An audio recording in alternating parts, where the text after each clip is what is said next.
ऋषि परंपरा और कृषि परंपरा हमारी बहुत ऊंची परंपराएं हैं। हमारे कृषि के ऋषि जैसे हैं हमारे देवेंद्र शर्मा जी। उनका एक बार सबकी ओर से बहुत बहुत अभिनंदन है। इनके पिता भी हमारे बहुत अच्छे योगी हैं। इनके पिता हमारे लाइफ मेंबर हैं।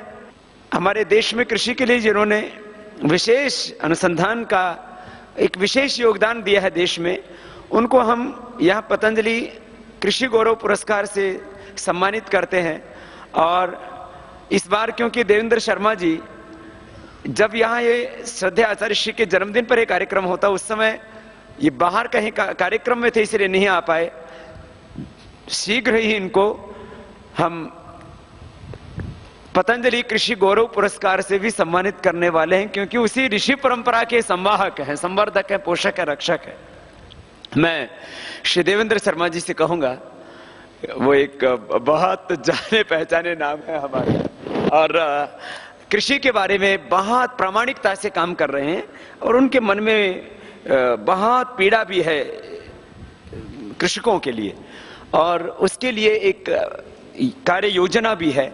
और उस संदर्भ में भारत स्वाभिमान का भी जो हमारा आंदोलन अभियान है, इसमें करीब 70% लोग या तो सीधे कृषि से जुड़े हैं या कृषि पर आधारित उनका जीवन है। ऐसे मजदूर, ऐसे वो ग्रामीण लोग, तो एक बहुत बड़ी आबादी उसके साथ जुड़ी है। लेकिन दुर्भाग्य से कृषि की बहुत ही बड़ी दुर्दशा हिंदुस्तान में है, और उसके ऊपर हमें क्या करना है उस सारे संदर्भ में संक्षेप से भाई देवेंद्र शर्मा जी अपने विस्तार के।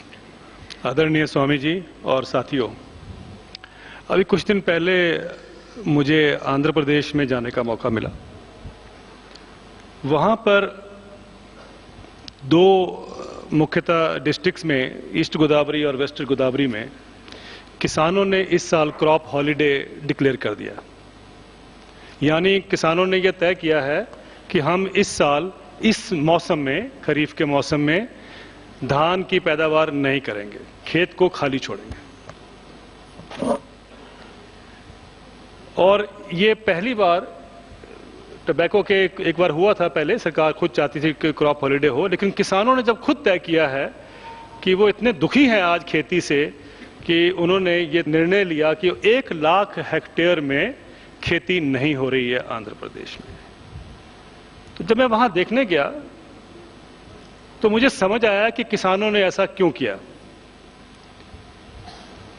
पिछले मौसम की, पिछले रबी सीजन की जो फसल है अभी किसानों के घर में पड़ी है। 50 लाख टन धान जो है किसानों के घर में पड़ा है, उसका कोई खरीदार नहीं है। सरकार ने अपने हाथ खड़े कर दिए कि हम नहीं खरीद सकते। बाजार ने कोई रुचि नहीं दिखाई। किसान अगर बाजार में जाएगा तो आप जानते हैं उसकी वैसे ही डिस्ट्रेस सेल में जाएगा। तो किसानों ने यह तय किया कि इस बार उस क्राइसिस को बढ़ाने से अच्छा है कि हम कुछ ना ही पैदा करें।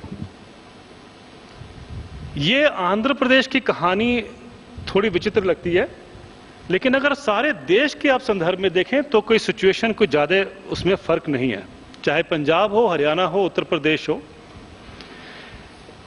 ये अक्सर माना जाता है बहुत लोगों द्वारा कि किसान जो है हमारे देश का, वो उसकी हालत खस्ता है। एक तो ये कहते हैं बहुत सारे लोग कि हम अपनी पैदावार, किसान जो है नहीं बढ़ा रहा है, इसलिए वो क्राइसिस है उसके सामने खड़ा है। अगर वो पैदावार बढ़ाए, प्रोडक्टिविटी बढ़ाए, यील्ड बढ़ाए तो उसकी आय भी बढ़ेगी। एक तो आर्गुमेंट ये है।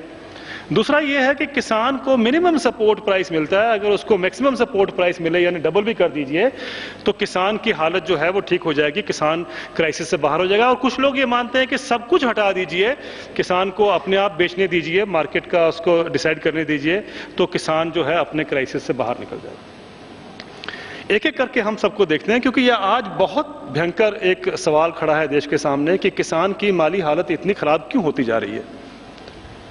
बहुत से कारण है, मैं ये नहीं कहता कि एक ही कारण है, लेकिन उसमें इकोनॉमिक जो कारण है वो बहुत इंपॉर्टेंट है, ये हम सब जानते हैं। मिनिमम सपोर्ट प्राइस ये मानते हैं हम कि कम है, ठीक तरीके से नहीं मिलता। उसमें किसान की लागत मूल्य जो है वो ठीक नहीं जोड़ी जाती या एवरेज कर दी जाती है। और वो मिनिमम सपोर्ट प्राइस रिम्यूनरेटिव नहीं है, यानी उसको ठीक नहीं मिलता है, तो इसलिए किसान का कर्जा बढ़ता जाता है, किसान दुविधा में जाता है। अक्सर मैंने देखा है जो किसान यूनियन है देश के, वो भी यही बात करते हैं कि मिनिमम सपोर्ट प्राइस बढ़ा दीजिए, प्रॉब्लम सॉल्व हो जाएगा। क्या ये सच है? इतने साल हो गए मुझे स्टडी करते हुए, मुझे लगा ये बात में कि कहीं ना कहीं गड़बड़ी है, और समझ में आया देश में जो मिनिमम सपोर्ट प्राइस उसी को मिलता है जो मंडी में कुछ लेके जाता है। अगर आपके पास कुछ सरप्लस है तभी आप मंडी में जाके बेचोगे, तभी आपको मिनिमम सपोर्ट प्राइस मिलेगा, प्रोक्योरमेंट प्राइस मिलेगा। 70% किसान ऐसे हैं जिनके पास मंडी में कुछ बेचने को ही नहीं है। इसका मतलब यह हुआ कि सिर्फ 30% किसान हैं देश के जिनको मिनिमम सपोर्ट प्राइस का फायदा होता है, 70% किसान तो उससे बाहर है। तो ये क्या कारण है कि हमारे सारे संगठन जो हैं वो यही बात करते हैं कि मिनिमम सपोर्ट प्राइस बढ़ाया जाए, तो वो 70% जो किसान बाहर हैं उनका क्या होगा? ये कहीं डिबेट में मैं देखता हूं कि ये नहीं आता। हमें इस पे सोचना पड़ेगा कि हम जिस मिनिमम सपोर्ट प्राइस की बात करते हैं, क्या वो ठीक रास्ता है किसानों को जो इस क्राइसिस से बाहर निकालने का। दूसरा ये है कि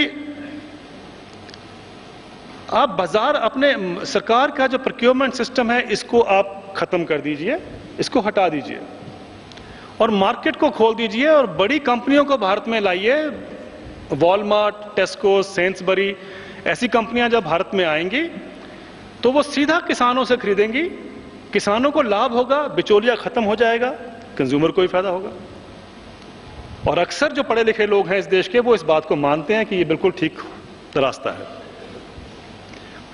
बड़ी कंपनियां मतलब वॉलमार्ट अमेरिका की सबसे बड़ी कंपनी है। इनफैक्ट वो इतनी बड़ी कंपनी है कि उसकी जो सालाना आय है वो 48 कंट्रियों की